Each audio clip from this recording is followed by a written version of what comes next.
Okay, so what would be the 3 recommendations you would make to the New Mexico City Airport in terms of slot allocation? First of all, let me state that Mexico actually has the opportunity to create the new best practice in slot allocation. There is no best practice right now in the world.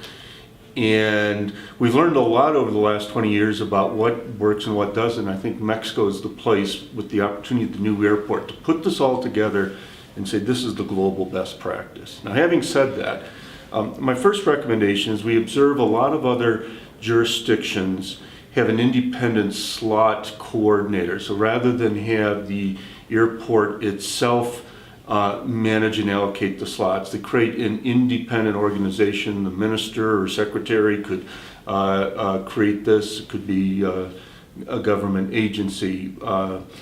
Second is, if Mexico chooses to auction some of the slots, those revenues should go into what we call the aeronautical till. In other words, they should be used to reduce the overall landing fees. And this will leave the airport, we say, revenue neutral, but it also leaves the airlines revenue neutral. So they're not paying twice. They pay for the auction, then their landing fees come down.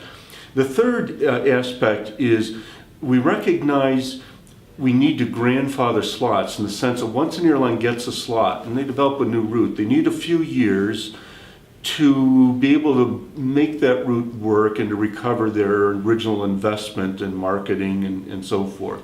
And so the recommendation would be, let's allow some of that, but limit it. So I don't know the magic number, but if you are assigned a slot, you get it for 10 years, and at the end of 10 years, you surrender it, and then you have to compete to get the new slot. That will allow 10% of the slots to turn over. That will accommodate new entry into the market. It also leaves the chance for the existing airline to get the slot back, but they will have to compete for it and make sure it's going to the highest value use for the community overall.